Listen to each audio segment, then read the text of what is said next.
Buenos días, hoy vamos a estudiar Hilchot Shmitat Yom Tov, capítulo 6. Este capítulo tiene tres temas distintos. Primero, las leyes de Eruv Tavshilin, que es un recurso que permite cocinar en Yom Tov para el Shabbat, cuando caen seguidos. Segundo, las leyes de la alegría de Yom Tov, qué significa celebrar correctamente. Y tercero, las leyes de Chol HaMoed y el luto durante la fiesta. Halajá 1. Cuando Yom Tov cae en viernes, está prohibido cocinar o hornear en Yom Tov para Shabbat. O sea, este es una prohibición rabínico para que la persona no llegue a cocinar en Yom Tov para un día de semana. El razonamiento es, si no puedo cocinar en Yom Tov para el Shabbat, con mayor razón no puedo hacerlo por un día de semana. Sin embargo, quien preparó una porción de comida el día anterior a Yom Tov y se apoya en ella, tiene permitido cocinar y hornear para el Shabbat en Yom Tov. Esa porción de comida se llama Eruv Tavshilin. Halajá 2. ¿Por qué se llama Eruv? Porque crea una distinción y un recordatorio, así como el Eruv de los patios crea una distinción para que la gente no piense que puede cargar de un dominio a otro. En Shabbat, el Eruv Tavshilin crea una distinción para que la gente no piense que puede hornear en Yom Tov comida que no se comerá ese día. Halajá 3. La medida mínima de Eruv Tavshilin es una porción del tamaño de un kazayit, que es aproximadamente el volumen de una aceituna. Esta medida alcanza tanto para una persona como para 1000. Esta es una medida que frecuentemente encontramos en la halajá. Es kezayit, es como una aceituna. Es la medida mínima estándar en la halajá para muchas leyes. El eruv no puede establecerse con pan ni con cereal. Debe ser una porción de comida cocida que sirve junto con el pan, como carne, pescado, huevos y similares. No tiene que ser comida de calidad. Incluso lentejas que quedaron en el fondo de la olla son suficientes. Incluso la grasa que queda en el cuchillo con el que se corta se corta carne asada. Si al rasparla queda una cantidad del tamaño de un kazayit, se puede usar como Eruv Tavshilin. Porque al final la idea aquí es hacer como un señal, una diferencia que la gente sepa, ¿no? Halajá 4. En cuanto al Eruv Tavshilin, al término comida cocida, incluye también lo que fue asado, guisado, encurtido o ahumado. Incluso pescados pequeños preparados vertiéndolos agua caliente encima son válidos para el Eruv Tavshilin. Halajá 5. El Eruv debe estar disponible hasta que uno haya horneado todo lo que necesita, cocinado todo lo que necesita y calentado todo el agua necesaria para el Shabbat. Si el Eruv fue comido, perdido o quemado antes de terminar de cocinar para el Shabbat, ya no se puede seguir cocinando ni horneando. Solo lo necesario para Yom Tov mismo. Si ya había comenzado a amasar o preparar una porción de comida cuando el Eruv se perdió, puede terminar ese pan o esa porción. Halajá 6. Quien establece un Eruv Tavshilin para que otros también pueden apoyarse en él, debe otorgarles una porción. De la misma manera que se hace con los Eruvim de Shabbat, todo el que pueda adquirir una porción en nombre de otros para los Eruvim de Shabbat puede hacerlo también para el Eruv Tavshilin. Y quien no puede hacerlo para los Eruvim de Shabbat, tampoco puede hacerlo para el Eruv Tavshilin. Estas leyes ya vimos anteriormente. Halajá 7. No es necesario notificar a las personas antes de que comience Yom Tov. Sin embargo, deben saber que alguien estableció un Eruv en su nombre antes de apoyarse en él para cocinar y hornear. Aunque se enteren recién en Yom Tov, pueden apoyarse en él. De hecho, el texto que decimos en el Eruv Tavshilin dice para todo el mundo que vive en esta ciudad. Una persona puede establecer un Eruv en nombre de todos los habitantes de la ciudad y de todos los que están dentro de sus límites. Al día siguiente pueden anunciar quien no estableció Eruv Tavshilin pueden apoyarse en el mío. Halajá 8. ¿Cómo es esto? ¿Cómo se hace? quien establece el Eruv debe recitar la siguiente bendición. Baruch atah Hashem Elokeinu melech haolam asher kiddushanu b'mitzvotav v'tzivanu al mitzvat Eruv. ¿Sí? Sobre la mitzvah de Eruv. Luego debe decir, con este Eruv me está permitido hornear y cocinar mañana en Yom Tov para Shabbat. Si incluye a otros, dice, para mí y para fulano, o para todos los habitantes de la ciudad para hornear y cocinar en Yom Tov para Shabbat. Halajá 9. Quien no estableció Eruv Tavshilin y nadie lo incluyó en el suyo, tiene prohibido cocinar y hornear. Además, su harina y sus alimentos están prohibidos de usar en Yom Tov. Eso, otra persona que sí estableció Eruv no puede cocinar ni hornear con los ingredientes de quien no estableció Eruv, a menos que ese alguien le transfiera la propiedad de sus ingredientes.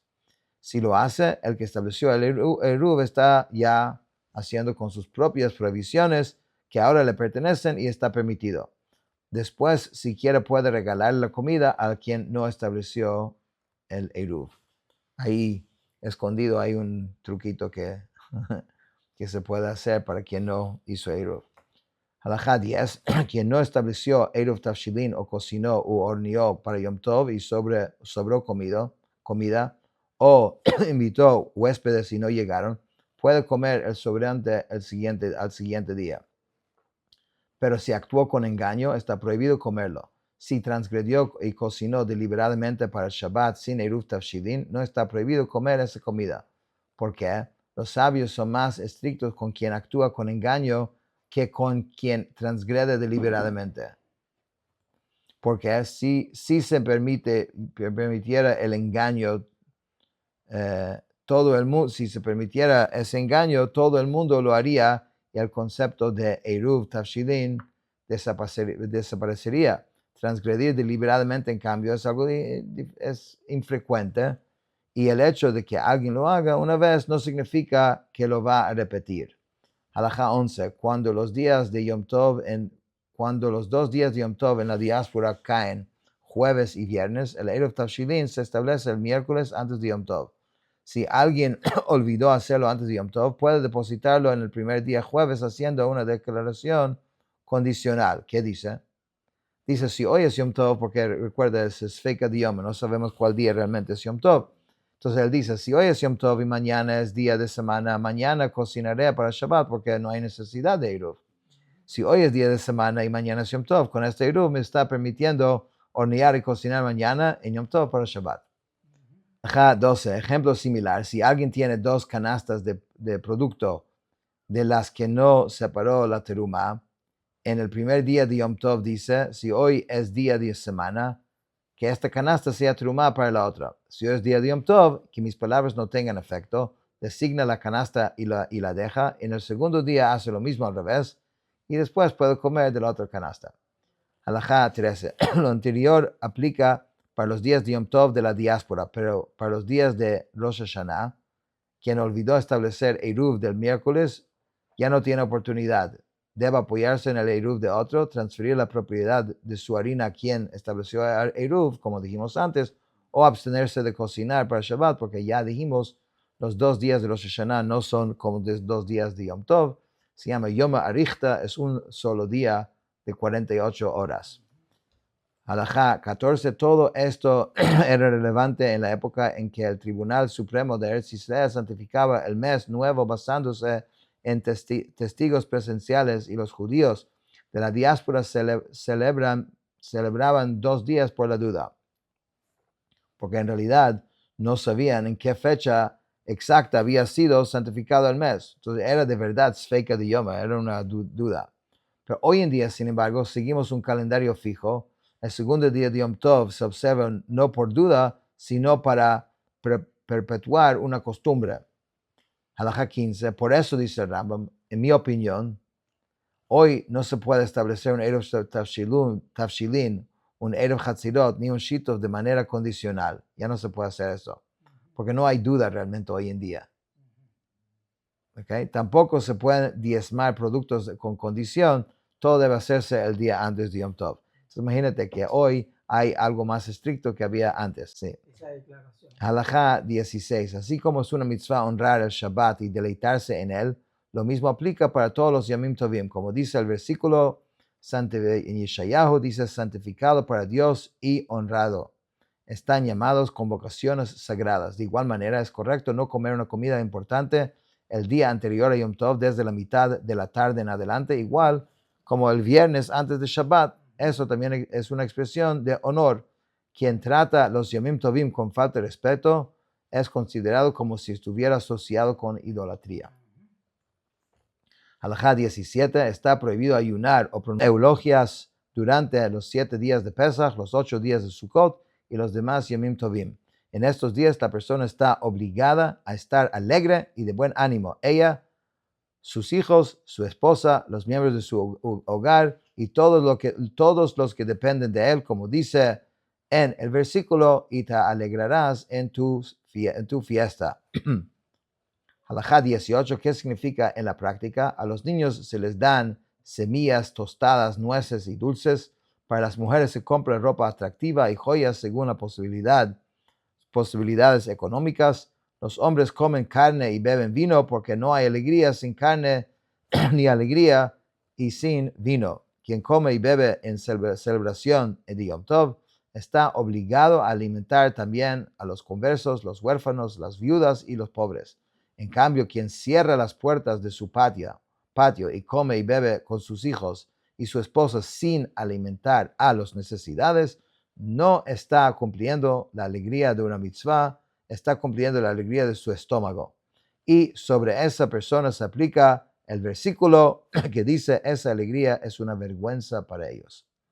Halajá 19. Aunque comer y beber en Yom Tov es parte del mandamiento de alegrarse y no se debe dedicar el día entero a la comida y la bebida. La práctica ideal es por la mañana la gente va a la sinagoga y en la casa de estudio, reza y lee la porción de la Torah del día, después regresa a casa y come, luego va a la casa de estudio, donde estudian Torah escrita y oral hasta el mediodía. Después del mediodía rezan minjá y regresan a la casa para comer y beber el resto del día hasta el anochecer.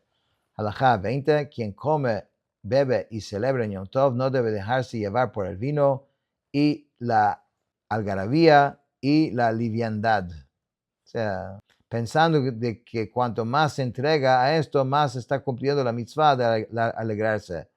La embriaguez y esta forma de actuar excesiva no son alegría. Esto es frivolidad y necedad. No fuimos ordenados a la frivolidad ni la necedad, sino a una alegría que es servicio a Hashem. Como dice el versículo, porque no serviste a Hashem, tu Señor, con alegría y con buen corazón, en abundancia de todo. Esto nos enseña que el servicio a Dios implica alegría y es imposible de servir a Dios en medio de ese tipo de frivolidad y actitud así ligera. Halajá 21. El tribunal está obligado a designar funcionarios que recorran los jardines, los huertos y las orillas de los ríos durante las fiestas para asegurarse que hombres y mujeres no se reúnan allí a comer, a beber, de manera que pueda llevar a inmoralidad. De igual manera, deben advertir a la gente que hombres y mujeres no se mezclen en reuniones festivas dentro de las casas, ni se exceden en el vino para no llegar al pecado. Entonces, cuando nos está ordenando acerca de la alegría, se hace una distinción muy importante entre alegría y frivolidad. Hay que cuidarse. Halajá 22. Los días intermedios de Pesach y de Sukkot se llaman Chol HaMoed, también llamados Moed. En la diáspora son 4 días en Pesach y 5 en Sukkot. Chol HaMoed literalmente significa lo cotidiano de la fiesta. Son los días entre el primero y el último día de la fiesta que tienen un nivel intermedio de santidad, ni completamente festivos como el primero y el último, ni completamente regulares como la semana. Aunque hay obligación de celebrar y está prohibido ayunar y pronunciar eulogias, sí está permitido pronunciar una eulogia frente al cadáver de un sabio de Torah antes del entierro. Después del entierro está prohibido en Chol HaMoed. Con mayor razón, en los Jodesh, Hanukkah y Purim se puede pronunciar una eulogia frente al cadáver de un sabio, aunque después del entierro está prohibido. Halajá 23. El féretro no debe dejarse en la calle durante Hol HaMoed para que nadie se vea impulsado a pronunciar elogias. Debe llevarse directamente del hogar a la tumba. No se observen los ritos de duelo durante Hol HaMoed.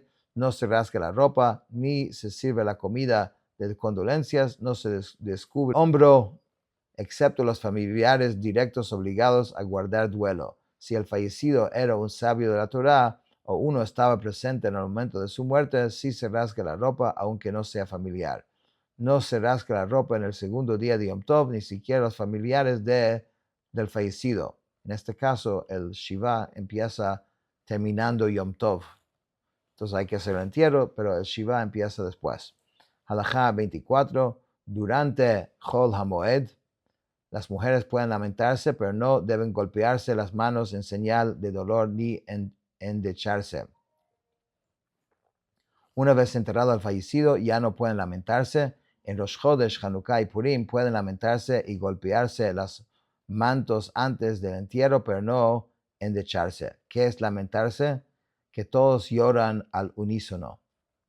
¿Qué significa endecharse? Que uno recita una elegía y otros responden en unísono.